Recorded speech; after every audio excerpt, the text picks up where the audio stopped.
Good evening and welcome to the Fort Smith City Board of Directors study session this July 30th, year 2024. At this time, we'll go right to the first item on the agenda. Mr. Giff, can you recognize, sir?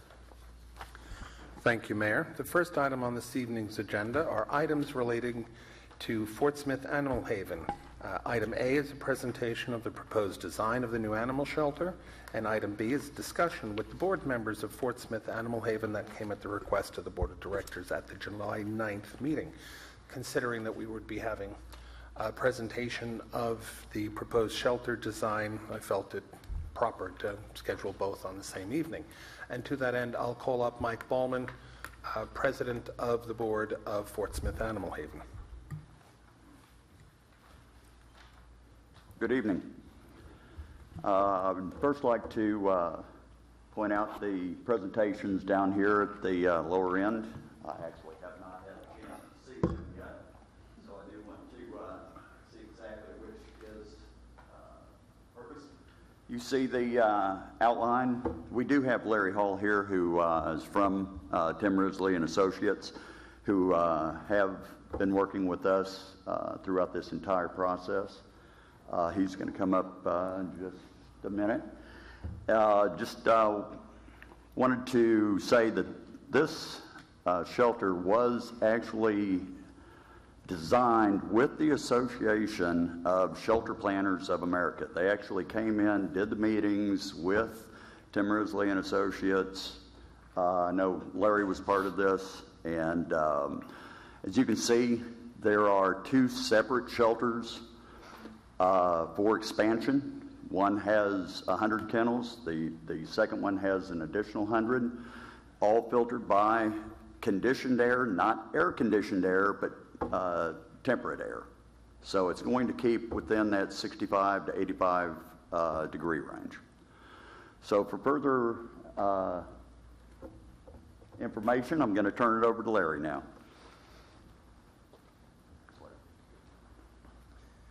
Good evening. The project consists of an administration building and in total two dog kennel buildings. The administrative building is just a wood frame building, brick veneer, hardy board, shingles, just pretty much constructed like a house. Felt like that was going to be the best bang for our buck as far as that goes. The kennel building is a pre-engineered metal building frame. It will have concrete block, and brick is the main materials for that portion of the building. The AKI architectural guidelines will not allow us to have metal building panel or anything like that. So we have to stay pretty high quality materials on the outside of the building to the public. So the interior of the kennel building is concrete block for the most part, so it can be washed down and things such as that. There are drain systems that will, so they can clean out the kennels. Each kennel portion per dog has an indoor and an outdoor little section. They're 5 by 6. The 5 by 6 on the inside, and they go through the doggy door to get to the outside so they can get some fresh air when the weather's nice. So that's pretty much, there are different rooms in there for treatments and things such as that. But that's pretty much the buildings right there.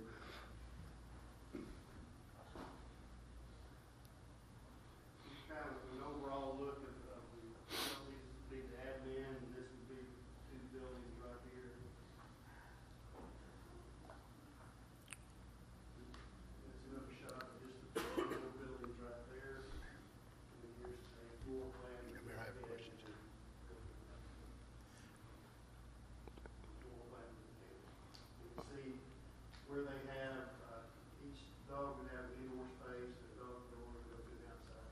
The outside is still covered, but it's not. Okay, thank you very much. Director Christina Savage, you recognized. Is there a figure to go with this, a cost associated?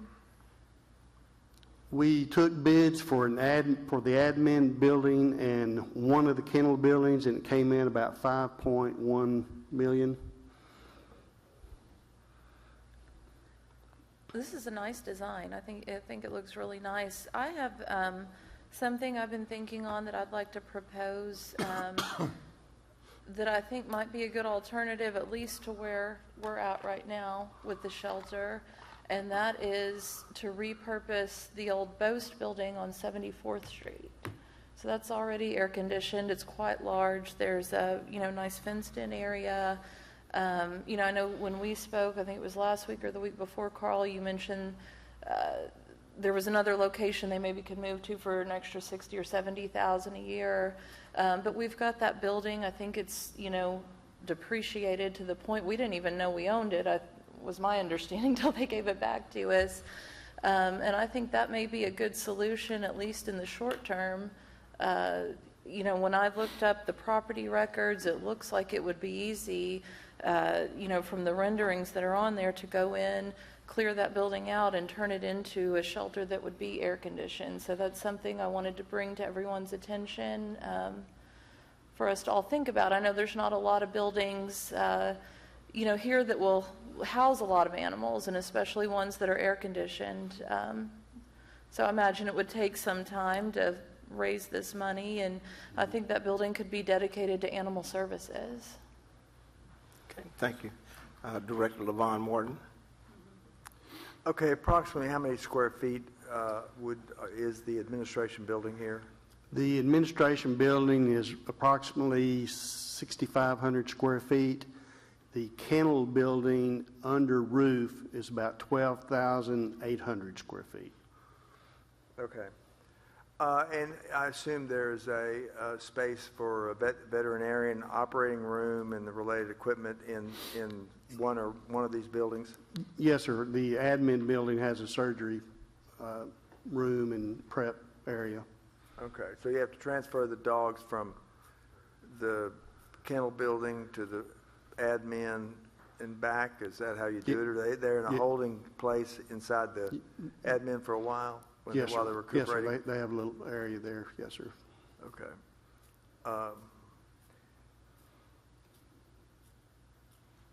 So what you described, 5.1 million, would be the admin building and the one kennel, which would hold 100 animals. Am I hearing that right? Yes, sir. 5.1 million. Yes, sir. Right.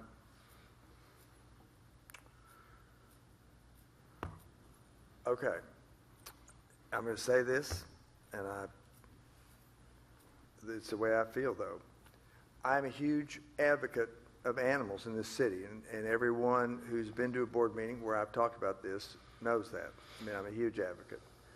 However, to the extent that third parties raise the money and can build this kind of facility, and with it maybe a contribution from the city, because there are certain aspects of it that the city needs to control in the long term, and in order to have the control the city needs, they need to make a financial contribution to this process. And the structure of that is I would say fluid, but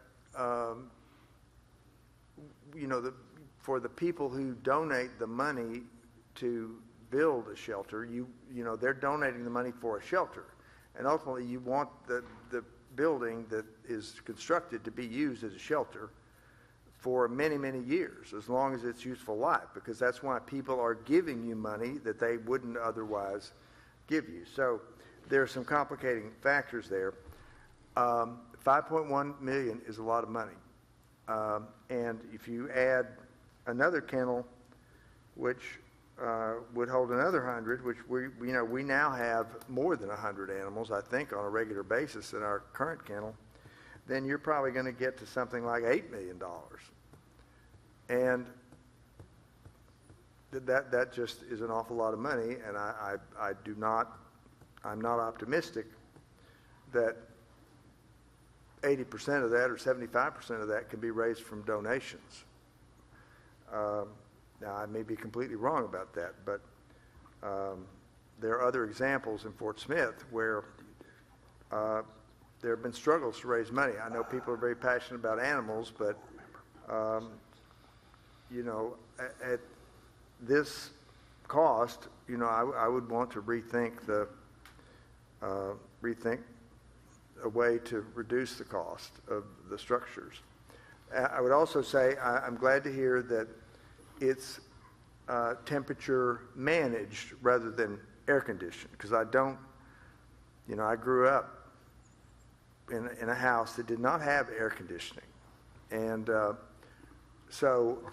and I know it certainly gets hot, and you know, if you're out in the sun all the time, it's really hot. But if you're in a shaded area with fans, then it's manageable. So I'm glad to hear that you took that step. So those are the things I would say. Also, at some point, we're going to need to know, I think the city needs to know what you think the operating cost of the shelter would be on an annual basis. Because, you know, right now we're spending more than this, but what I as a city director would like to get to is a shelter where some number like 75 or 80 or 85,000, we could be fairly certain that if we were willing to spend that much on a monthly basis, which would be less than what we're doing right now, at least at 75, that we would be able to sustain this shelter for the long term. The city's in a position right now to do that, and we're also in a position where we're funding the spay and neuter program, which is designed to eventually reduce the number of animals in the city. Now, what is astonishing to me, or I guess it shouldn't be, is that if you look on Facebook, you see every day new animals that just appear out of nowhere that are healthy and clean that ultimately have to go to the shelter because they don't have a tag, that they don't have a chip, and you know, I'm afraid that we're going to have that for a while in this area because we have a shelter, people know it, and people drop their dogs, and there's not anything practical we can do about it. But those are my comments. Thank you very much. This time we'll go to Director George Cassavage. Director George Cassavage. Guys, how long are we waiting? I mean, how many years will it be before this is started? We've looked at probably anywhere from 14 to 16 months upon groundbreaking. Would you have to have a full amount of money raised to ground? No. Okay, explain something. You said it's not air conditioning, but it's what? Tempered. Okay, meaning? Meaning that it is tempered air, not air-conditioned air, meaning that it has an air conditioner to it, but not where it would be exposed to the outside as well, which this has an inside and an outside, so you can't actually air condition the outside, of course. Okay, you know I've been at the shelter several times. Certainly. And the biggest concern on the social media is the heat in there. Yes. And so what I'm observing is there's not going to be a solution to that anytime till we get this built. That is incorrect. We have actually added 2 4-foot, 48-inch porticles. Yeah, I saw those. Okay. Yeah. Well, the problem with that and why they're not currently running at this point in time is that we had maxed out the electricity capacity of that facility. So we actually had to add a couple of 30-amp services to be able just to provide service to those porticles. And that is what the electrician has been up in the rafters for 6 days now, running all the lines, and we should be ready to go tomorrow, Rick. Got an affirmation tomorrow. We should be able to go. Okay, let me ask you one more question. Has there been any heat-related deaths out there from the animals because of the heat? No, sir. Or stresses from the heat? Actually, I've had one heat stress incident from an employee that we actually had to monitor, bring inside, ice down, and fluid. Yeah. Which that is a main concern of ours as well. I mean, our employees are the ones that have to take care of these animals. Right, So I understand. they are critical to this resource. Yeah. So 14 to 16 months before this becomes doable? Correct. Upon ground break. Okay, then how long would it take to actually build the shelter itself? What are you showing up here? We're thinking around 16 to 18 months. So we're looking at 3 years total, at least. Well, Year and a half. the construction drawings are finished for the project, it bid. To be able to start construction, it's just a matter of the funding, you know, and then go through the city. So if you had $5 million tomorrow, you could start breaking ground? Absolutely. Going through permits and stuff, yes, sir. Mhm. So for maximum clarity, because I think it's gotten somewhat muddled, if you were to break ground, what you're articulating is that it would take 14 to 16 months to construct your facility. Yes. Thank you.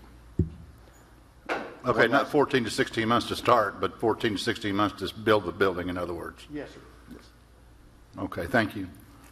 One last thing to Director Morton's question. The total for both of these shelters, including up to 200 kennel capacity, would be approximately $6.2 million. Okay, thank you very much. Okay. I think, let me go to the other Yeah, directors sure. in the queue, and I'll come back. Director Neil Martin, were you in the queue, sir? I was not in the queue, but just had a question. Go ahead. Are we doing 1A, or are we doing 1A and B together? Starting with 1A. Okay, all right, Okay, thank you. thank you. This time we'll go Director Good and then Director LaVon Morton. Thank you, Mayor. Thank you, Mike, Larry, for being here in the presentation. Actually, Larry just answered the question I had. The rendering shows the two buildings, but you gave the cost estimate of 5.1. So my estimate was going to be 6.5, but Larry just corrected that. So with the two buildings and the admin building, we're assuming it's going to be closer to 6.7. I mean, what did you say, 6.2? Yeah, okay, so great. Yeah, correct, Okay, yes, so sir. that's under 8. I wanted to thank Director Christina Kasavitz, for doing her due diligence and looking for another facility. Boast, I'm very familiar with that building. There would have to be, a lot of modifications, and of course, we would have to have some professionals to go in and talk about drainage and stuff like that. But that was a great idea. But going back to the previous meeting where Animal Haven representatives were here, they had mentioned that they had a facility in mind that they're looking at. Currently, we haven't heard back from them. Maybe administration has, but I know the board has not. So maybe that facility is better suited for them, opposed to spending money to outfit Boast. But we'll have to figure that out in the conversations with admin. Secondly, it was mentioned that social media has been talking so much about the AC at the Fort Smith Animal Haven. Just a reminder, this has been going on for a couple of years. Talking about fundraising, had, the audit not been in such a way that it was done, and going through the board and the process of all the meetings, we hampered a lot of that fundraising and the time, of course, especially after COVID, when people were kind of holding back money anyway. So, now that they're going and they have the community support, because everyone's so concerned about the welfare of these animals and the welfare of the community, we need to all get behind this effort, regardless if it's the new facility, the facility they're looking at, upgrading Boast.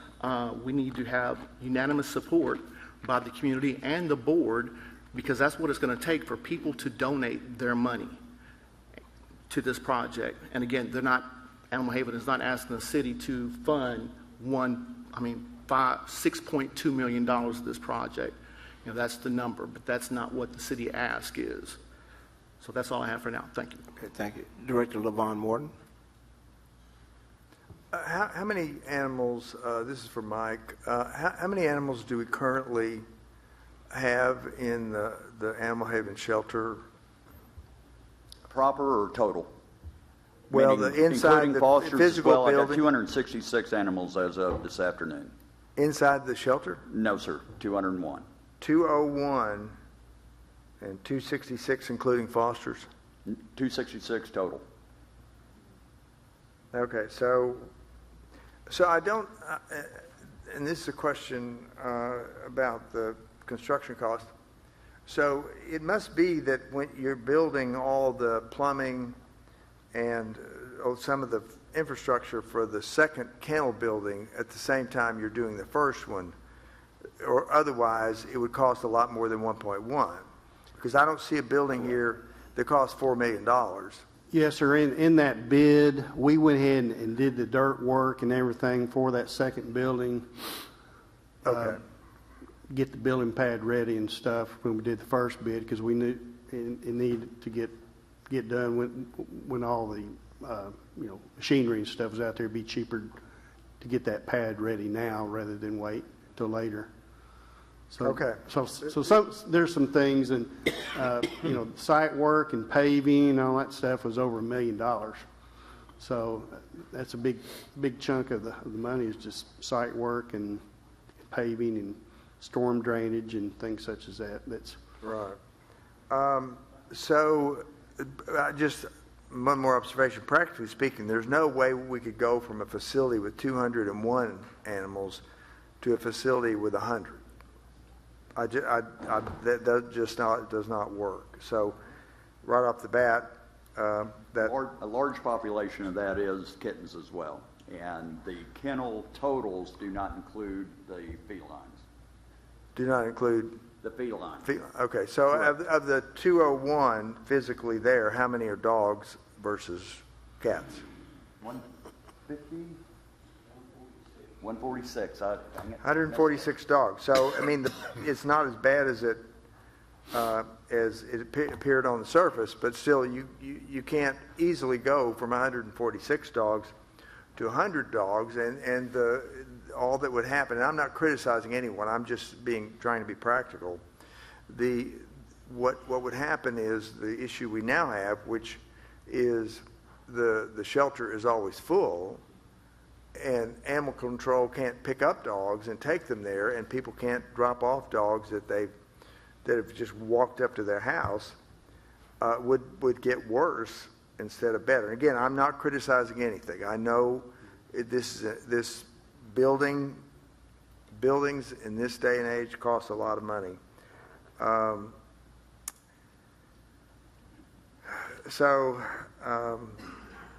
Anyway, those are my comments for the moment. Okay, thank you. Director Rigo, you're recognized. Thanks, Mayor. I want to thank everyone that is involved in the effort, everyone that is working hard to, be a solver of the issue, and for working hard and putting together a proposal and, spending money to try to find a solution. And I think, in the short to medium term, I've said this before and I'll say it again, in the short to medium term, as things like spay and neuter ramp up, and there is but take time to take root, and there's a particular focus, as there should be, on animal control and enforcing the ordinances that we have on the books. And as we remain committed and dedicated to being a no-kill community, the space is going to be required. And, there are space costs money, whether it's entirely new construction or retrofitting. And I commend the folks who are making efforts to fundraise in a challenging environment, because I'll just, say, even separate and apart from the unfortunate politics around this issue, fundraising is a challenge even in the best of circumstances. And so I just appreciate the folks that are trying to make a positive difference where one is desperately needed, because no matter what personalities are involved, no matter what the politics are, no matter how somebody feels about what somebody said or the intrigue or all the little things that people find fascinating when life is boring, the problem remains. And there has to be a solution, and solutions that increase capacity cost money. And, and we have a relationship that's established with a sole source provider that's providing a service, and if there are ways that we as an organization can help solve the problem, because if we're not helping, we're hindering. And even inactivity is a hindrance when you have a very active problem. And so, you know, it's it's one of those situations, and I detest when others do this, and I hate when I do this. I hate having just comments and not a solution, or even a potential solution. But all I can say is I am personally, as a resident, so profoundly grateful for the hard work that you put in to try and make a difference. Thank you. Are there any other comments or questions from the board? Director Good. Thank you, Mayor. And this is really not a comment. It's just I see a young gentleman in the audience who every time I've been to Animal Haven to check on animals or to purchase a T-shirt or to meet with any of the staff, this young man has been there every single time. Zach, can you stand up for a moment? Just want to thank you for everything that you do, man.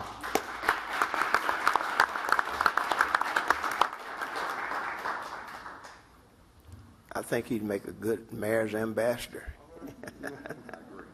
Any other questions from the board? If not, we will go to B. Thank you, Mayor. Yes, item B is a discussion with the board members, and that is up for the board to ask questions. Okay, we'll entertain questions from the board. Well, so the item discussion with the board members from Animal Haven, correct? Yes, between our board of directors. Would it be possible for the board members to introduce themselves? Okay, I believe we have Brenda Altman here and Mike Ballman. Do not see anybody. It's kind of late notice when you sent the request, so. Thanks for being here. Yep. Are there any questions for their board members? Director Good. So, Mike, the facility that you guys are currently looking at, you know, we're talking about Bose and not the current facility, but the new building that you're looking at, have you, no, not the brand new Okay. building, a building to make shift in between? The Ayers? Yes. Yes. So how is that looking? Is that going to be, is it going to be what you think that you need in the interim before this is built? It would work on the interim. There's, of course, costs associated with that move as well. There are no drains. It's basically the exact same scenario that we have, but it has a forced air unit, one in, one out. Mm-hmm. And then also the matted insulation in the roof. So that's the one thing that differs from the facility you're in right now, which Correct. actually would address, you know, the temperature issue. I was asked earlier about how that would bring the temperature down on hot days and everything else, and without a true evaluation from a day-to-day type of scenario, we cannot answer that. Yeah. Thank you, Mike. Okay, thank you. Director LaVon Morton. Well, I would say a 48-inch fan will move a lot of air. Two 48-inch fans will move twice that much. So when you get the wiring done, it would seem to me that would make a big difference on the floor temperature in that facility, just the movement of the air, because they will move a lot of air. So how are adoptions and transports going right now? Let's say the month of August and maybe the month of July, if you recall, approximate numbers. Adoptions are still light throughout the summer, and they notoriously are. Transports have increased. We just got 38, 35? 35, and then we did 83. And then, so a total of 43 just this week. Okay, We 43 do have just this our week. transport coordinator here, so. Okay, great. So were there other previous transports in August, or is this pretty much capture the whole? Actually, we've got, Brianna, come here. No, I know you hate this. But if you would, explain a little bit about some of our new partners. Yeah, so we are actually working on some permits to travel to different states that are going to be able to help with the numbers of large dogs we get out. We've got a large one set up for the end of August and are currently working on dates for the whole rest of the month of August. Looking at one to Colorado within the next week or so, and then potentially getting some of those set up to, I think Pennsylvania is the state that we're looking at that is going to try to help get a larger group of our bigger dogs out that we're trying to get going this month as well. And did you say permits? Yeah, so you Okay. have to have some states require just a permit to be able to work with the state in order to travel into them. Like Colorado requires one, but we have been working with a partner that's actually meeting us right outside, which makes it a little bit easier. And then Pennsylvania requires a permit. It's $50, super easy to get, but it just puts you on the radar as having, I guess, a license Yes. to be able to transport into their state.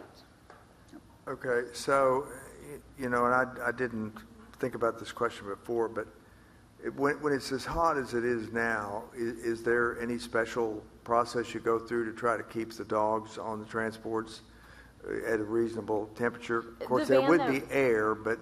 The van that we use does have AC. Pardon me? The van that we use for transportation, it has AC. Oh, okay, it is Yeah. air conditioned, okay, Yes. excellent.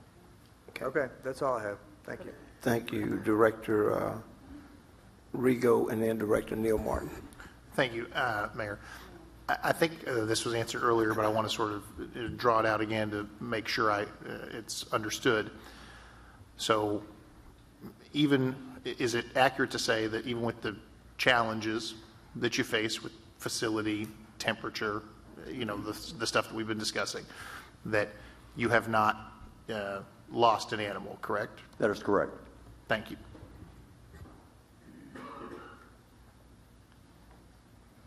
Hey, Mike, thank you for being here. Thank you for all the folks that are here, some of your board. Who else is on the board that's not here tonight? Well, we have Johnny Williams, who's our vice president. We have... And I know I'm putting you on the spot. You got to remember, I've just started this thing in December, man. I get it. No, I get it. But we do have a total of 10. 10. We do have one of our veterinarians, Dr. Randy Hubbs, is actually on our board as well. Okay. He was unable to make it this evening. Okay. But we've got Mr. Blaylock from Blaylock Heating and Air. He's on our board. We have... I'm going blank on me, sorry. I'm putting you on the spot. I would be in the same spot. Sure. I would like to maybe get that list. Absolutely. If you could. One thing I did ask, I think Brenda had reached out to Carl, and Carl had reached out to the board about if we had any questions. And one of the questions that I had is, and I don't have it tonight, I don't know what it takes to provide, but I'll get it. I was looking for adoptions and transports by month from 23 through 24. Yes. I just want to make sure that I have those numbers and I can look at them and compare some things. So. Yeah, yes, Director Martin, I actually received it late this afternoon, and I just put it in your inbox. Oh, okay. So all right. Sorry about that. Very good. After I'm done with my questions, I'll go through it. So I saw that you have the transport coordinator. Yes. Did you mentioned back in January you were going to hire a dedicated foster coordinator? Have you been able to do that as well? We are actually just recently hired one last week. As a matter of fact, finally. All right. Very good. So yes. Very good. Well, that's good to know. So one of the things that I mentioned back in January when you were here is what I want from the shelter is for animal control to be able to go out, get a call, go out. If they find the animal, be able to impound the animal and take the animal to the shelter. That's my big thing. And then an urgency around adoptions. I mean, those are the two things that I looked at. And so one of the things that I do have some concerns about it, because I pulled some animal control numbers, and basically in looking and comparing 22 to 24 from the animal control, this is not you guys, right, but from animal control, I'm seeing a 36% decrease in transports to shelter and a 33% increase in animals that were shelters full left on scene, meaning they have nowhere to go. Yes. And my hope was those numbers would be inverted. We would see more or less left and more taken to the shelter. Do you have any comments on those scenarios right there? Because to me, that's the key thing that we need from our shelter. Yes. And when we talk about urgency of adoptions or urgency of transports, those two numbers, these two numbers are my biggest concern. So Right. Can you talk a little bit about Certainly. You've got to remember in 2022, this kennel was actually on a parking lot. So with the addition of an awning and a couple more kennels, you can add as many as you want. We don't have that luxury anymore because, well, for obvious reasons. They were on a parking lot. And we had numerous complaints about that, rightfully so. I mean, but it was what it was. We have moved. But as far as the intake is concerned, we have reduced our total amount from the point of the old shelter on 46th to this shelter because it is all indoors. Repeat that, I'm sorry. We had more kennels on the parking lot on 46th Street than we currently have in our building currently. Okay. On Black Bear. Okay. When obviously we had the challenges at the location over on 46th Street, and from Director Katsavas and Director Good that have gone out there, we've got challenges around heat. We've had challenges around heat both times. Absolutely. And to me, that's where the urgency's got to come in getting animals out of that scenario, heat or being in the shelter, a long period of time. That's to me what I have to see in order to feel good about our relationship with Animal Haven. And so when I see these numbers, that gives me pause and concern. So I've looked at these numbers. I've kind of played around with them a little bit, and that's my biggest concern right now. Now, you have noticed the increase in the number of calls. It's been approximately about a 40% increase in the amount of calls. Well, to animal control, I'm not seeing that. Okay. I mean, I've got a difference of about 2,200 less calls in 24. Well, let me back up. Halfway through the year, it looks like there are more calls in 24 than there is in 22. Yes. So, yeah, I can see that. Unfortunately, the amount of vicious or what I would consider critical calls have increased about 35% as well. Those dogs, or animals, I should say, because it could be a cat in this regard, but those dogs primarily are required to be in our shelters. So we actually have to maintain a small percentage of empty kennels just for these cases. Right. Okay? So unfortunately, we might get a call and we have 3 kennels open, but those kennels have to be reserved for animal control. Sure, and that's I'm good with that. I'm seeing these percentages rise now, and this is prorated based on half a year versus a full year. Correct. Right? So I'm extrapolating that out for a full year. So those numbers they've got to switch. The numbers left on scene has got to go down, and the amount of animals taken to the shelter has got to increase. The only way to do that is either increase capacity at the shelter or increase transports and adoptions. Well, and I'm in agreement with you. I think in a situation when we were with Hope Humane Society way back when I toured my first 3 months on the job, there was about 800 animals there. I don't think we can expand our capacity enough. I would never advocate that. But it's the adoptions and the transports. That's where we've got to go. And I do want to see those numbers. I'm going to look at them while others are talking. But that's my big thing right now, that we've got to shore that up. We truly believe that with the audit completely behind us, that these numbers will increase, as well as our donations. I'll stop for now. Okay, I got you. Director Good, and then Director Rigo. Thank you, Mayor. Thanks again, Larry. This is a response to Director Martin's comments about the percentage of the rise. Okay, so I want to be clear to everybody here. So the issues that were talked about, the reason for the rise, transports are down. That is not a reflection on Animal Haven. That is a pure reflection on the want and need for animals outside of the city of Fort Smith. The city of Fort Smith and Animal Haven are not the only players in the game to want to have animals transported to them. Secondly, I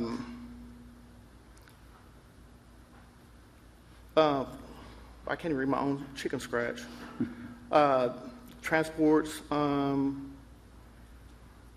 oh yeah, other page.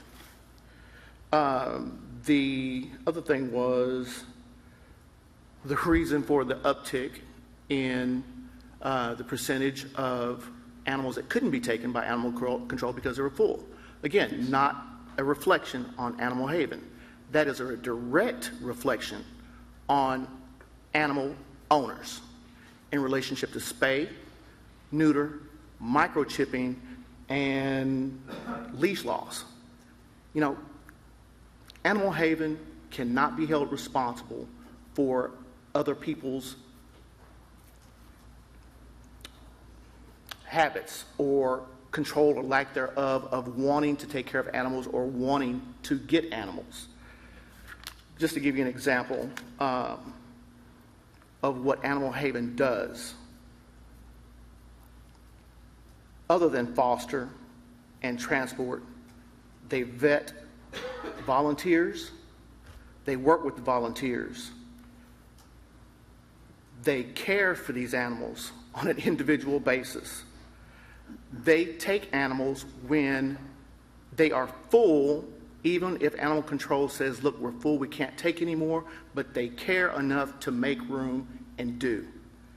And lastly, they have community events. If you look on their Facebook page, they are at blood drives, they're all around town doing microchipping. What more can we ask of this organization? We need to get behind them and let them begin their fundraising and increase the amount of money they've already got in the bank. Thank you. Director Good, just to your point, that was kind of my responsibility when we saw the drop-off of transports recently, late spring. Yes. That is when we actually got the team together and wanted to expand to all the different states that we haven't touched currently. And we finally reached out to them, and thankfully our fine ladies were able to ascertain at least 3 new states that we have never touched before. Well, again, in short, all I wanted to say was thank you guys for your efforts, because your efforts are just not taking in animals. Thank you. Director Rigo. Thank you, Mayor. I just appreciate, Mike, you making the point. I think it's a valid one about, the impact that, a controversy has on, sort of the perception or, abilities of an organization to do things that are, in many cases, driven by perception. I mean, controversy has consequences. I mean, if I'm trying to run a coffee shop and there's a constant drumbeat of folks saying, well, he doesn't know what he's doing, his coffee's terrible, he leaves the beans out in the sun, all these terrible things, I think it would be a direct causal relationship to say, I'm not getting the foot traffic I want at my coffee shop. Like, I think there's a connection between those two things. And so I think when it's worth now that, as you indicated, that this is a period that is in the rearview mirror, I think it's worth seeing and observing, if there's a positive uptick. And I would just ask, because the question was asked, but you all are the experts.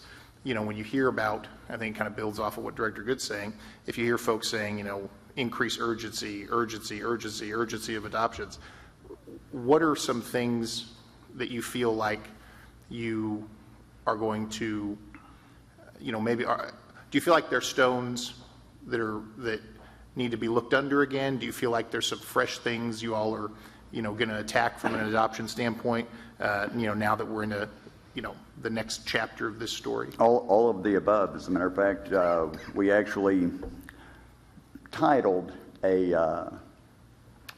our outcomes coordinator. So that is a new position as well. But they are diligently working at new ideas, anything that we can do to get these dogs out of here. Because ultimately, that's what you want also. Absolutely. And these are not numbers that you all find yourselves satisfied with. You want more animals to be adopted, and so I know that that's your mission. You're not running a never-ending shelter just for the sake of having a shelter. You want to connect animals with folks who will responsibly care for them, and so I'm heartened to know that you all are really that this is a priority. I mean, I've always known that, but it's always good to remind people that yes, this is the outcome you also seek. Correct. Thank you. Director Good. I believe this is my final, it's not even a question. If I could, Rick, when I called last, can you come to the mic? Just because I'm curious, I had called and you were at a conference. Can you tell us a little bit about the conference you were at?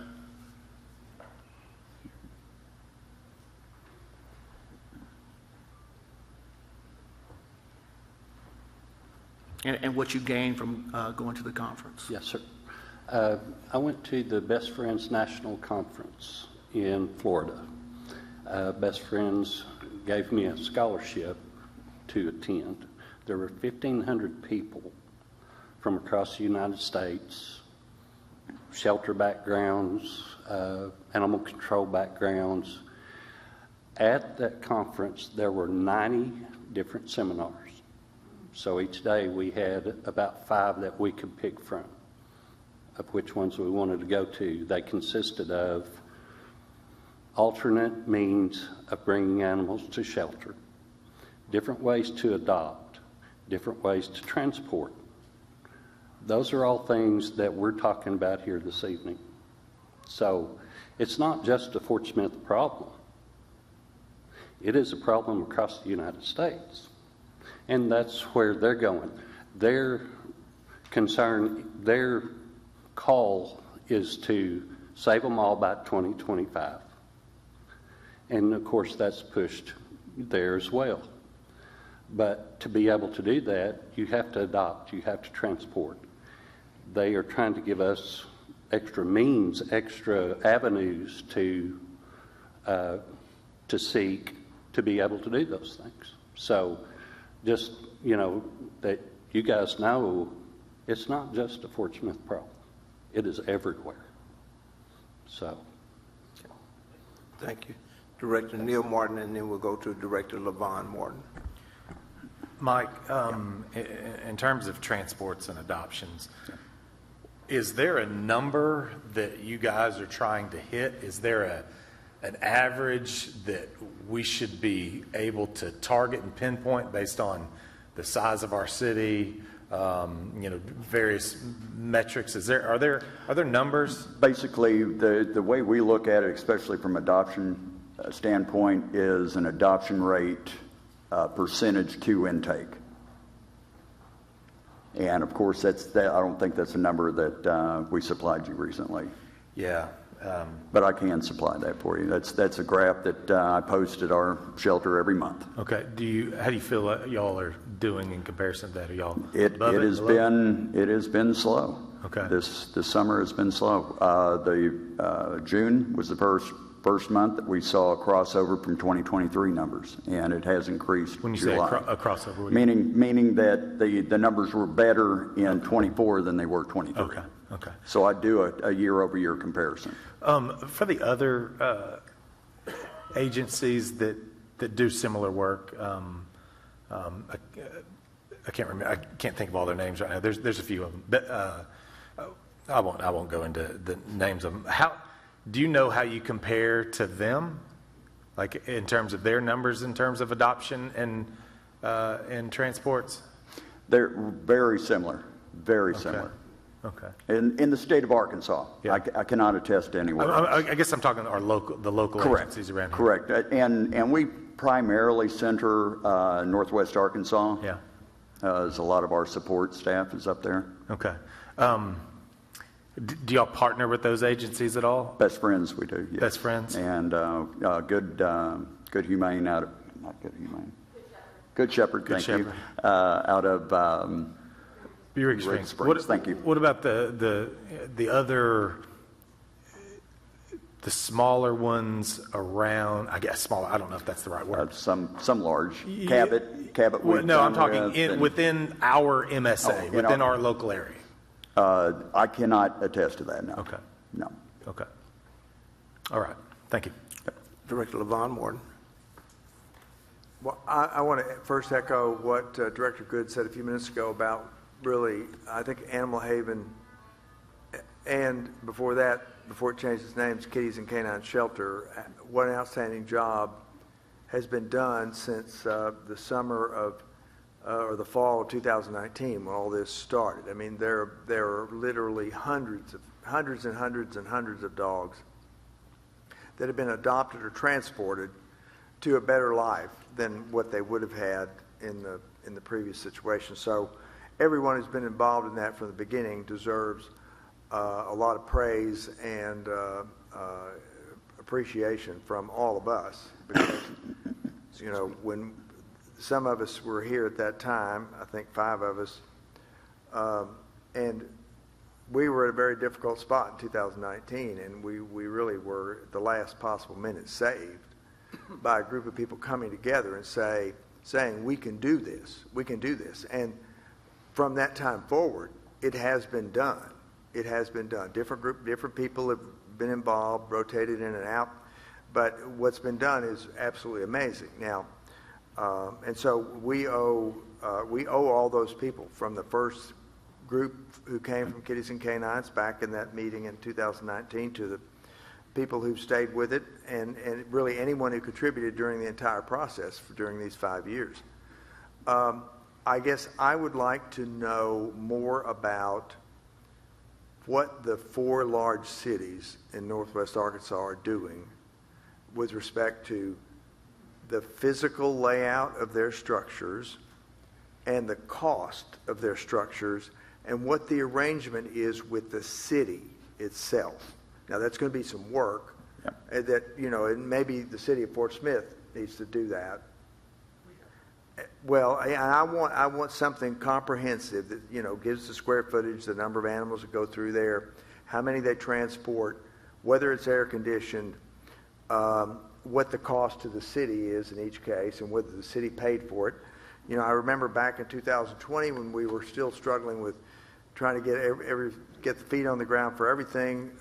One of those cities up there had a $6 million proposal for an animal shelter, and that is really what we're looking at here. So I don't believe that was ever completed. I think they decided that was too much money. And it could, because in that case, it was 100% city funded. The city was going to build it. So I don't know where they ended up. I know they do. They would not issue a bond. Pardon me? They would not issue a bond for it. They actually tried to go for a bond issue. Right, and the only way you could ever get anything like that is if, well, a city, I'm surprised the city couldn't issue bonds for it, but they had no revenue stream. So that was probably the difficulty. Now, an organization, and I know you guys know this, could get a loan to finish out the building if the city did either a guarantee or a binding lease that promised monthly payments. Now, yeah, you know, but that lease would be unbreakable, or the bank would not go for it. So there is a way to bridge a percentage gap between the money raised and the final cost, but that gap, I don't think is that large in terms of what a bank is going to be comfortable with and what the city should be comfortable with. I would just say that. So. Okay, thank you. And the city also has a problem with things that go beyond 5 years under state law. So. Director George Casavage. Hey, Mike, Yeah. you weren't over on 46 when it was there, were you? For about 3 weeks. Enough to schedule the move to our current location. Who made the decision to pick this building? Was it a board decision, or It had to have been a board decision, yes. the whole board would have been involved? Certainly. Okay, who at the shelter communicates with city administration for updates and stuff? Normally Rick. So Rick would call Carl, correct? Yep. Have you ever thought about maybe calling the directors too? Or would that be a problem? We can certainly communicate each in every way that, I mean, we're partners with Well, you. see, However you wish to see- to communicate, we will abide by. See, I mean, I didn't have any knowledge of this move when it was coming. I didn't know you even lost your lease till we found out, you know, and I thought it'd be nice if, you know, we give y'all $1 million a year if we had some input into the you know, the building. You know, I think size was a determining factor more than climate control was. It just looks like to me on the surface. I think time was the critical issue of this. The lease was notified in 1 month, and they had to be out the next month. Who owns the property the building's on now? Ooh. Or the building or property? Richard's Real Estate. Richard's Real Estate? Yes. And do we have a lease with it? How long a lease we have Correct. with it? Well, how long a lease? Until December of this year. Okay, if they don't renew the lease and we don't have another shelter, then what? Back to square one. Do I call? They will renew the lease. Well, that would be pretty devastating, I mean, if that would happen. I just suggested an alternative that nobody besides Director Good has acknowledged, that Bo's building is over 13,000 square feet. How many square feet do we have It's now? got a big parking lot, the transport vans can come in. 11,000 square feet. No, I do think that's a good idea. It's something worth looking into. I'd like for us to at least go out and do a walkthrough and take a look at what it would cost to bring it up to where it needs to be. Well, you know, the good thing about that is the dogs could jump into Caroline Cross and cool off and swim around all day. Well, it's air conditioned. There's already a fenced area where the dogs could run. I mean, presumably the dogs could even, be taken out for walks in the park and, maybe adopted that way. But I think it's a building we own. We didn't even know we owned. It's, worth looking into. A potential cost reduction in terms of not having it really kind of fell into our laps when Bose decided to move and then let us know, per their agreement from 1966 that they'd be turning it back over to the city. And, it's not a building that we were counting on. There's good space there. Thank you, Mike. I'm done. Did you have any? Okay, Director LaVon Morton. Well, and I think that building has some attributes that are positive. The fundamental issue you're trying to solve with a new building is the drains take care of a lot of the cleaning that right now we pay labor for. And, you end up with a huge labor cost, whereas in a more efficient operation, which you can clean with water hoses, the cost of the cleaning and that sort of thing is much less, so your labor cost, your day-to-day labor cost goes down. I mean, that's the principal reason why, as I understand it, why you want a building with those drains. So while I agree the Bose facility would certainly serve as the offices very well and probably all the surgical needs, I still think you'd have to consider in the long term the labor cost. But I was thinking we could put in drains, because if you look at it on the property records, you know, it looks like the internal walls, none of them are load bearing. Like, you could go in, just clear them out, put in those drains. I mean, it's worth looking into. It's Well, going right, to need yeah, more you know, I discussion, mean, but obviously an engineer to or put in construction those person. drains yeah. and look at the cost of that. I don't disagree, yeah. Just a comment real quick. We can multitask like we always do. We can look into the Bose building, which I'm sure is going to come at a cost. But in the meantime, still need to be looking forward and moving forward to this new facility, which the land and funds have already begun to be raised. Okay. Thank you. Are there any more questions or comments from the board? Okay. Seeing none, thank you very much, sir. Thank you. Yes, Director Settle, you recognize? I got one question. Do you get any animals from outside the city? No. Thanks, George. They're all from the city of Fort Smith? The only ones that we know that we have ever gotten was a group from Oklahoma that came over and tried to bring them. We said, unfortunately, no, we cannot accept them. They were on our doorstep the next morning. Hence the reason why Chief Baker was kind enough to give us a camera tower and is now currently on our property. Thank you very much. Appreciate it. Thank you. Thank you. Any other questions from the board? Again, thank all of you for the presentation. Keeping in mind so many factors that the entity does not have control of that drive those numbers. But I think we're going to work toward a good solution. If there's nothing else, we'll go to the next item. Thank you, Mayor. The second item on this evening's study session agenda is to discuss the feasibility of establishing a City of Fort Smith Utility Committee. And our Director of Water Utilities, Lance McAvoy, will come up and speak to this. Just to let everyone know, the handout that you have in front of you and that Lance has brought up on the screen is the same as that you have in front of you. And this discusses the formal ways to establish a committee or commission that's in the in-state code. Okay. This does not mean that the Board of Directors could not establish an advisory committee, Okay. which is separate and apart from this. Mayor. Director Levon Martin. In the interest of time, I propose that we do not discuss this. This is not what I have in mind Right. at all. I would agree with that. From the beginning. It's something that says no board of directors could be a member, not one board member could be a member, it is not what I have in mind. I want the it said board, that here? and that's what this says. If you go to one of the back pages, it says, summary, formed by board, yes, board of directors a member, no. So, and they have even prescribed members. And what I want is something that Carl mentioned, and I'm glad that he brought this alternative to us, is an advisory committee. I'm not looking for authority to do things. I'm looking for the ability to discuss things, discuss ideas, and then leave it to the experts to determine which ones they execute. I don't want a committee that orders this and orders that. I want an advisory committee. And the kinds of things that we would look into are the kinds of things we all know about.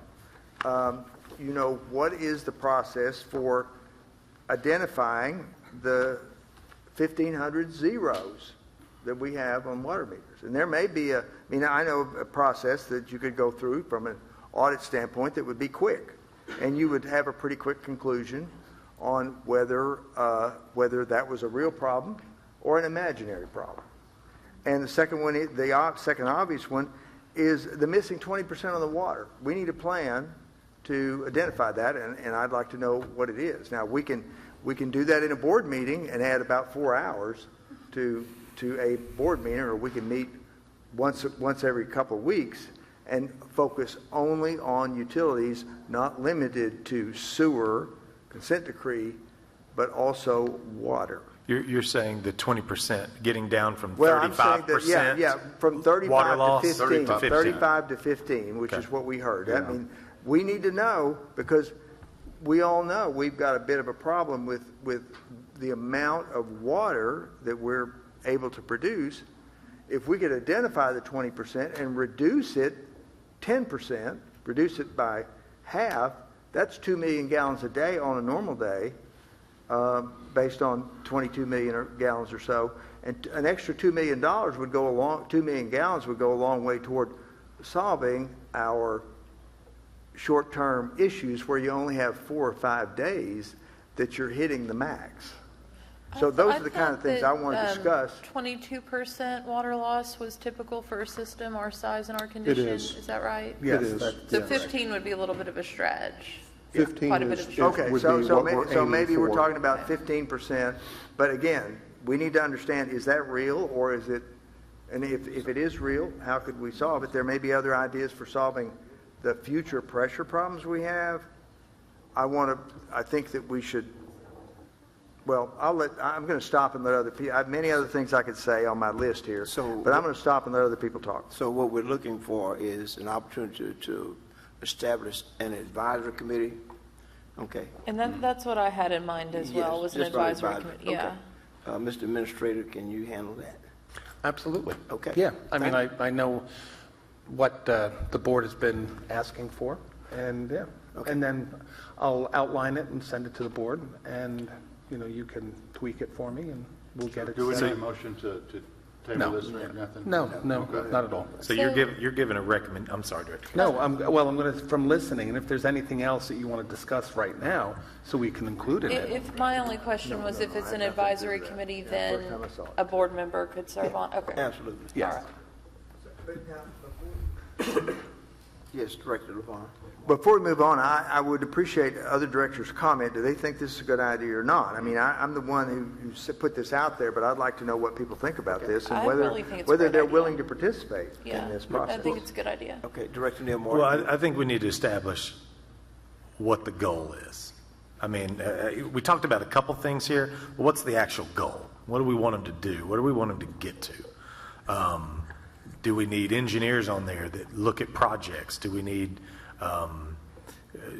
folks that, you know, understand the consent decree? I mean, what do we want? What do we want to get out of them? Just these guys provide information on a quarterly basis and they talk it through, or do they need actionable items, actionable things that they're trying to hit? Do we set goals for them that they try to hit and accomplish? It would be preferable to say, what do you want? So we're not kind of thinking what you want. So, Right. yeah. Okay. Well, and what I would say is once you form the committee and people decide board members decide if they want to be on it and other people too, that at the first meeting you decide what you want your objective to be. Well, I guess my thought process. I would agree, it's not absolutely clear. I have a clear view in my mind what I want it to be, but other people have different views, and they're entitled to those views, and maybe they have better ideas than I do. Well, but I think we've got to speak into what those things are versus, because we kind of understand intimately some of the issues and challenges associated with this. So I want us to, Carl can give a good starting point, but I want us to speak into it and then say, advisory committee, here you go. This is what we want you to do. Well, I want you, Director Neil Martin, to be a participating member of the advisory committee. Oh, yeah, definitely. And really all 7 board members, you know, with the lawyers sitting there and a recording and television if we have to, and the mayor and Carl and everyone else. But what I want is a focus on the 2 biggest problems we've got right now. One is a completely unfunded consent decree to the tune of $600 million, and an unfunded water supply problem that's not immediate, but it's soon, and it needs to be addressed. And some of the solutions don't involve constructing things immediately. They involve maybe talking to engineers about how do we solve these 3 pressure issues, you know, that we all know about in certain parts of the city. The 3 that were left over from the study done by Hawkins Weir and the memo that was attached to the information presented to the board. So that's what I want. I want a forum where we can have these discussions back and forth with Lance and his staff and maybe others in a less formal setting, certainly in accordance with all Freedom of Information Act laws, but to try to move things along at a faster pace than we're able to now. You know, I just want to give the public reassurance that we are moving forward with these issues with transparency and professionalism and accountability. As far as, you know, who we would want on it, I'd say local industry experts, people that work in wastewater, you know, engineers, things like that. You know, it sounds like we need a special session to iron out exactly what our purpose is going to be and what the goals are going to be. And then when they actually start meeting, they'll have some direction from the board about what we expect from them. I think Director Settle was next in the queue. Thank you, Mayor. I would, if you want some opinion, I would keep it to one subject, water or sewer. I would keep it to a very specific item and go focus that on that one item. And then once you get that resolved, you go to the next item. I don't object to that. You can start with water. I would look at water because consent decree, because sewers are covered by consent decree, which is at the federal government, which gets all messy. So I'd focus on the water. The email that we got this week from Carl about the person that, with the missing water meter, puts the pipe in place, you know, that concerns me because, you know, I'm sitting here thinking, well, if we found one, there's probably going to be more.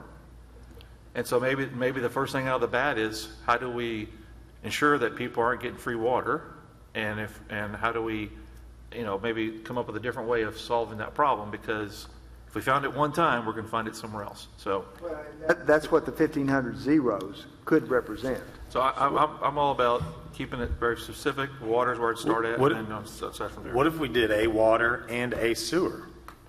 I think what happens when you do that, you get it's separate committees. Well, that's a different discussion, but you get scope creep.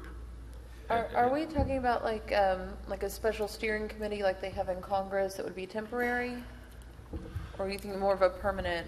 Well, it would, to me, it would be something that operates as long as it's producing useful steps.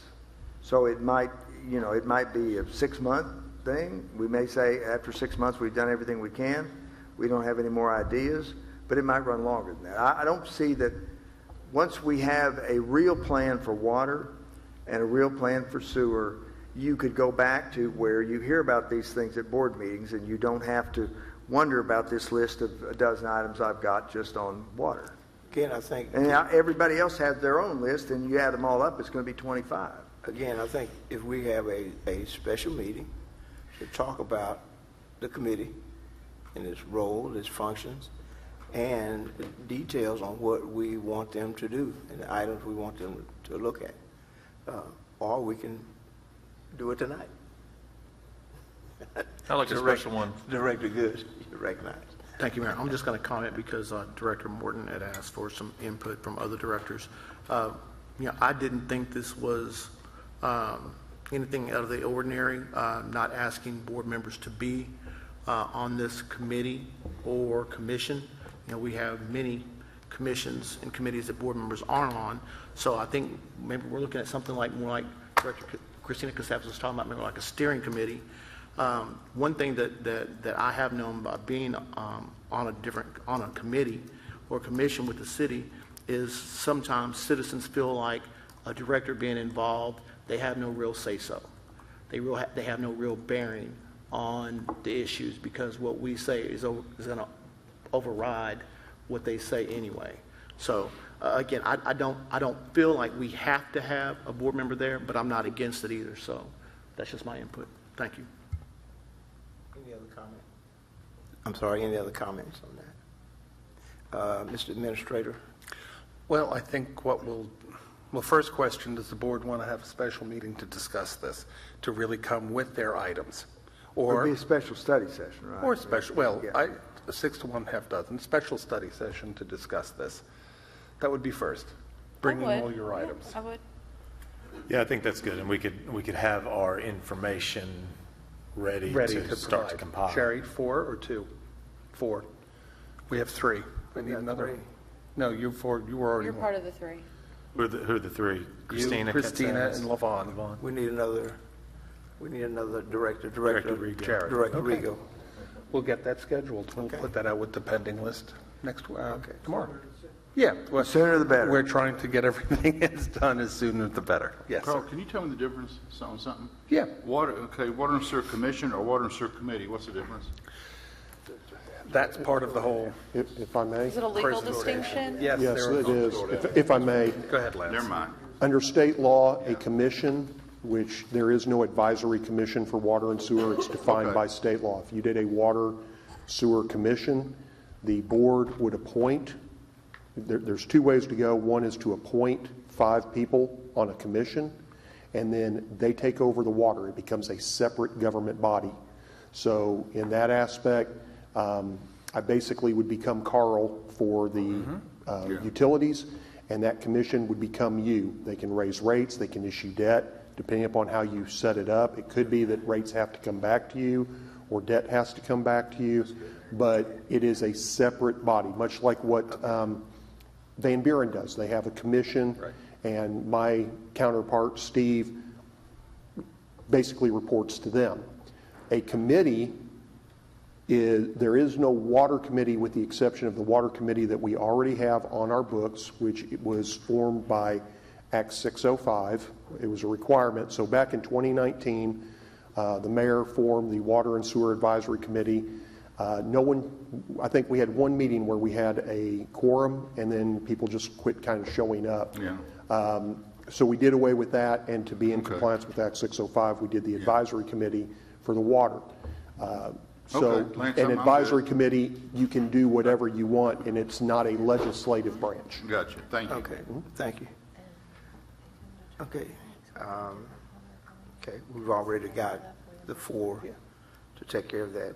This time we will go to The third item. item 3. Thank you, Mayor. The third item on this evening's study session is a discussion regarding the scoring criteria for the 2025 allocations of CDBG and HOME Program funds, and our Director of Community Development, Candace Cabucci, will speak to this and answer any of your questions. Jared. Director Rigo, I'm sorry. Director Rigo. Thank you. I was just trying to line up for the first question. So if there's some opening comments, Candace, if you had any. I just wanted to say that I've included all the scoring criteria, but I also included the questions that every applicant must fill out in order to apply for funding as well. So happy to answer any questions. Perfect. And thank you for sharing this information with us. My question is kind of has to do with sort of in the recent past, what is the what's a good way to put it? What's the sort of participatory spirit been like when it comes to the CDAC, the Community Development Advisory Committee? Are meetings fairly well attended? Are people engaged? They feel like they're, fingers on the pulse of what's best for, the block grants that come to our community and pass through on a variety of issues. Because as we've kind of just touched on in the last item, sometimes you have committees and, you don't get a quorum, and sometimes there's, they're not as active as you'd like them to be. So what's kind of the civic health of the CDAC at the moment? Actually, with the retirement of Matt Jennings, we also saw some of the retirement from the CDAC committee, but I've noticed more new members coming in, and everyone seems to be really excited. It's a committee that only meets 2 or 3 times a year. So Andre can speak to this, but when they do come in, they seem really dedicated to the job. It's not an easy task when you've got limited funds and so many people coming to the table for it. But I'm actually really excited about the crew that we have and their dedication to it. Good. Well, I'm heartened to hear that, because being aware, as we are, that it's a difficult task to allocate and to ascertain needs and then allocate accordingly. And it's a meeting that occurs reasonably infrequently, or semi-annually, I guess would be an accurate way to put it. I'm glad to hear that there's good spirit and good participation. Thanks for sharing that with us. Thank you. Director Neil Martin. Hey, Candace, thank you for being here tonight. I got a couple questions. I've got a couple suggestions. Sure. The first suggestion is we've got to change the notification process. The local paper Is that just the Southwest Times? It is the Democrat Gazette. Okay. I think we've got to, I think, do some different things related to that, because it looks like we're going to the paper and we're going to, we're giving notice to folks that have previously applied. I would like to see that blown out a little bit to get more applicants. Right, and that also goes out in our Gov delivery. I think we failed to mention that, but it goes through that avenue as well. Okay. I think it's important for us to do that. I've made some notes as I went through, and in our packet, you guys go and your staff goes and reviews applications first. And sometimes they're thrown out there. Can you give some examples of projects that didn't, and they're thrown out because they don't meet HUD requirements? Can you give some examples of something that doesn't meet HUD requirements so it doesn't move towards the actual CDAC committee? So what we see a lot of are projects that, in relation to not meeting HUD requirements, it may be that there's not a beneficiary. For example, we're tasked with serving low income, so they may bring something to the table that's not serving a low income client, or they may be bringing something to the table where all of the people they see already receive free services. They're just looking for that additional funding, and then we come in and ask, well, if everyone's getting free service, where do we fit in that? So I'm trying to think of other examples, but mostly it has to do with what's not meeting HUD regs in relation to having a beneficiary, having a low-income beneficiary, having an urgent need. Okay. Going down to the committee scoring questions, where did that methodology come from? So, I know we place a higher priority on folks that have experience with federal funding, but kind of where's that scoring mechanism come from? So I've been in this position for 2 years now, and I will tell you that having been in the department for about 15, it's kind of we test out questions that work better or worse every year just to try to get a better result. That comes from tossing out questions that tend to lean more subjective. It's kind of a trial and error that we go through that have enabled us to just whittle those down. We look for suggestions from CDAC when they see things that work better or worse. What I tend to see is that an agency that comes in that is brand new, sometimes they will receive funding, which you can see in your criteria. If a brand new agency is coming in, then they tend to get a mid-range, kind of a default 3 for their score. So, are you talking on overall, or like specifically on question 1? Right, the specific criteria in number 1, where it's asking if they have experience with federal funding. Right. Sometimes what we tend to see is if someone comes in and they're brand new, if they do get grant funding, they may tend to get overwhelmed by the paperwork, and then we either see them not spend all their funding, or we see them not come back the following year because they decided they didn't want to mess with it. So that question is based off of the challenges that newer applicants. Okay, that makes sense to me. Okay. And then I think that's all the question that I have.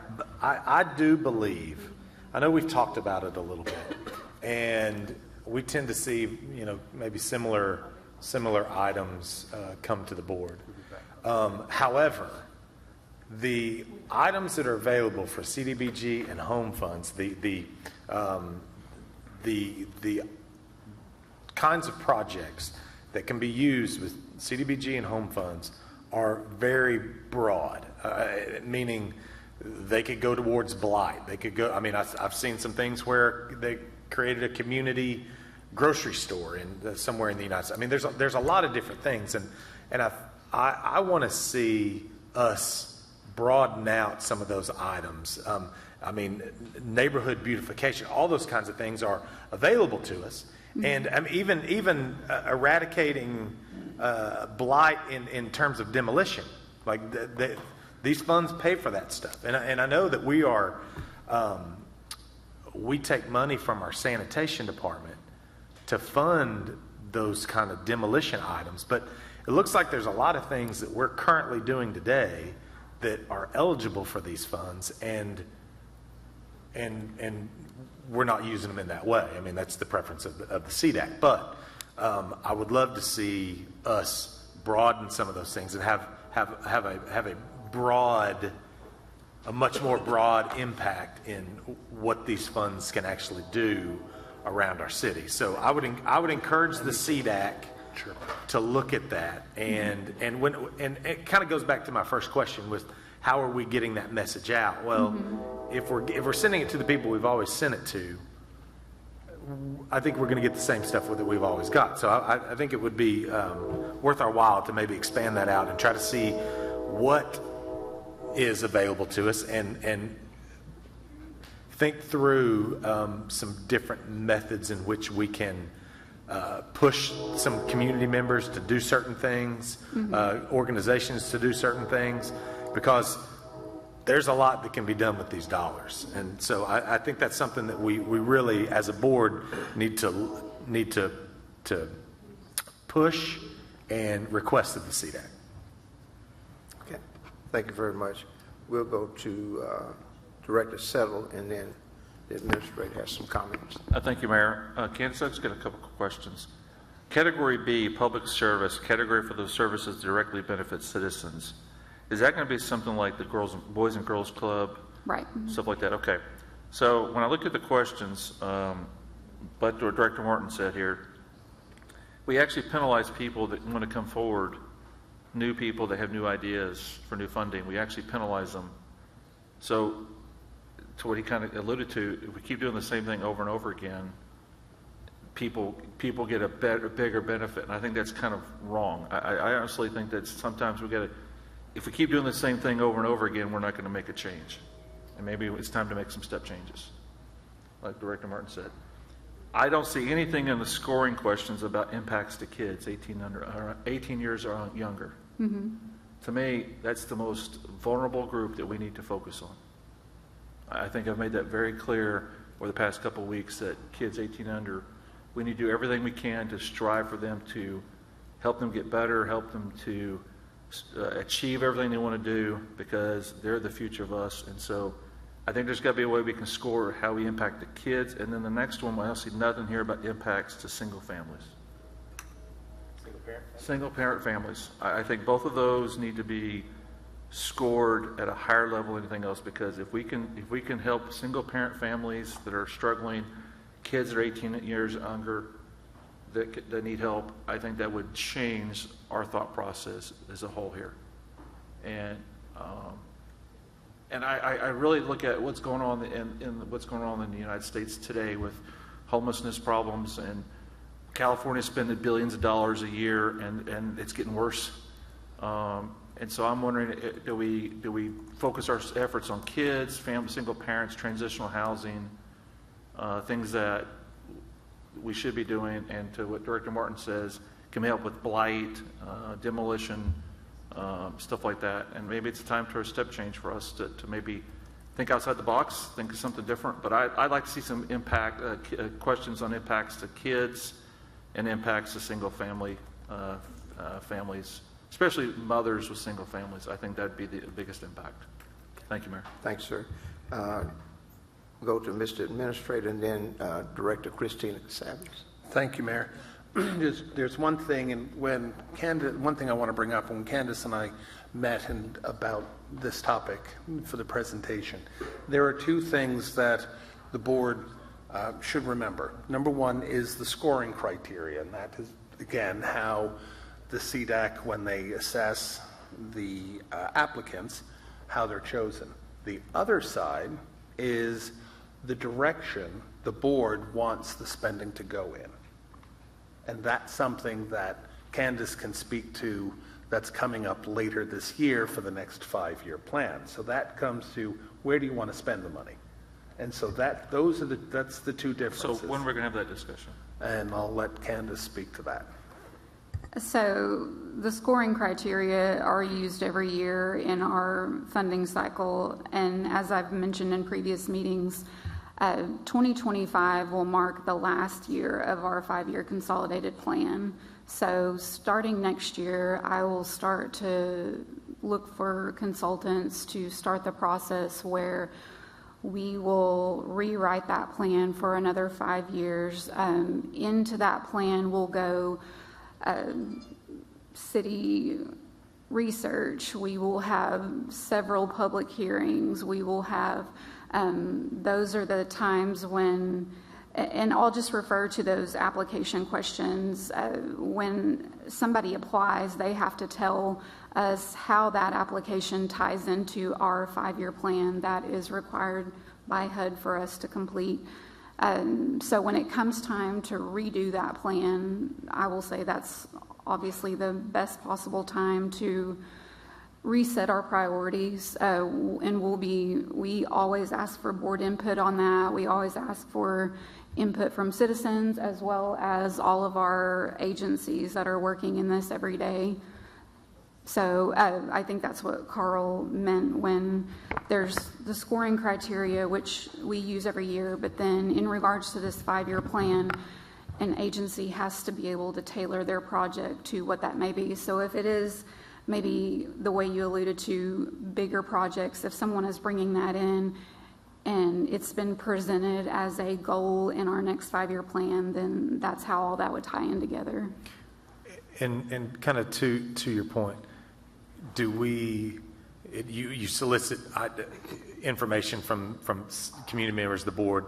Will we have another opportunity to speak into this in a public setting? Several. How about here in one of these meetings, in one of our board meetings? Yes, you have to approve it. Okay. You'll have to approve if we approve it, it'll already be done at that point. But yes, that's a possibility for sure. We can set something up to do that in conjunction with our other public hearings. Okay. All right. I didn't know if that was just send us something via email or show up at some of those meetings, but I think that's important for us to be able to speak into that. Okay, thank you. We'll go to Director Christina Casavage. Can you remind us what your yearly budget is? Our annual budget for this year, we're at 1.1 million for 2024. Are you foreseeing your budget staying around that or increasing, decreasing? I know it kind of changes every year. Yeah, 2025 projections, the last report I got from Washington, they're looking to cut the HOME program by about $750 million. That I've expressed to you guys how little funding we get for HOME already, just over $400,000. So that will be devastating for our program. So you'd lose about $400,000 a year from your $1.1 million budget? Math, yes, it will. That would be if the whole HOME program went away. Right. They're not defunding it. They're not defunding reducing it. They're just wanting to cut it, and then with the introduction of new participants in the program, they also take more of the pie. So if we were to divert some of these funds to different projects, what would we have to cut? Like, what are some of the programs we'd be cutting? So on the block grant side, we would be looking at public service agencies like our homeless agencies, Next Step, Riverview Hope Campus, to name a few on that end. On the home side, we're looking at CSCDC, who is doing the new construction, very little new construction with what limited funds that we have, but CSCDC on that side. So, I know that Community Rescue Mission, Next Step, they're helping single parent families and Absolutely. And children and things like and that. And transitional housing. So, I certainly, Blight's something we've, spoken a lot about as a board, and it's one of our strategic goals. my concern is I don't know if this is the right place to pull funds from when the budget's already so limited. So that I'll just put that out there for the rest of the members. That is my concern. Thank you. Director Rigo and then Director Settle. Thank you, Mayor. And the comments I'm about to make aren't meant to be pithy. They're meant to be informative. And I think that, there's always, and particularly when you're coming at the end of a 5-year cycle and things like this, there's always natural junctures where, if we choose to be involved in an informed way, there's value add potential. I think it's important to note, though, that when you look at the last CDBG block grant that was funded, to the tune of $789,000, the largest portion that was funded was to Fort Smith Housing Rehab Assistance. The second largest was to the Community Rescue Mission, as was mentioned by Director Christina Katsavis, single-parent families and children, food for Antioch, Fort Smith Boys and Girls Club, Girls Inc., Hamilton Center for Child Advocacy, transitional housing, as was mentioned, food for the elderly, emergency dental care, children's emergency shelter, I think I already mentioned, the Boys and Girls Club. So it's a situation where, fortunately, I think many of us, both up here and in the CDAC and out in the general public, share priorities and believe that there are quadrants of society that should have access to this assistance, and that's what you all have been doing. And so, but you're right, coming to the end of a cycle is a time for people to, participate and in the many opportunities that you give people to participate. And I would hope that folks, whether they're sitting up here or they're in the audience or they're listening to our voices, I would hope that folks that have a genuine interest inform themselves about the process, inform themselves about some of the recipients, and put some real effort and thought into their engagement, and that's the way to truly have an impact, and you will give those opportunities. I know it. I've seen it in the last number of years, and with the cycle coming to an end, I know that you'll give probably even extra. And so if people think that there are better programs to support or better things to allocate, I genuinely hope that you have meetings that have informed individuals participating. Thank you. Director Settle. So Candace, the allocation that we usually do in March, April, that'll be the last of the 5-year allocation, is what you're saying? I'm sorry, I didn't. Is that going to be the last of the 5-year allocation, the one coming up? You'll have one more. Okay, I was assuming last year was the last of the 5 years, so this is coming up as the last of the 5-year. Right. Mm-hmm. So then we'll have a meeting starting in March, April of next year and start to put that together. Okay. Mm-hmm. Thank you very much, Candace. Appreciate all you're doing. Thank you. Thank you. I think Director Good was in the queue. Thank you, Mayor. Candace, I don't remember, I can't recall, but it seems like there's been at least 2 other cycles where the feds have cut funding for CDBG, probably within the past 10 years, at least twice, I believe. Looking at our agencies, that apply for the money, I've heard in the, what do they call, the public, where they have to make their presentation in a public open meeting. That's called the public hearing. Public hearings. So, and matter of fact, if any of our board members could ever attend a part, it's a all day, maybe multiple day process, hearing the agencies. Listen to some of the agencies and see what they do, and hear the real impact on families here in the city. But we spoke to increasing the number of possible applicants, which is always a good thing. But again, the issue with some of the agencies that we're having now, and again, I'm not saying don't apply, but please apply, because there is a process where the duplication of services do get judged. So if you're not providing a service that is duplicating someone else, you should be fined. But because we have a limited amount of money, and it's constantly seems like it's getting smaller from the feds, the agencies that do receive are receiving a very small percentage of what their request is. You know, I've gone through the process, and it's very difficult to only fund a worthy agency like so many of these are, like all of these are. Just a small percentage of what they're asking, and if we had more applicants, again, that pie gets cut into smaller pieces.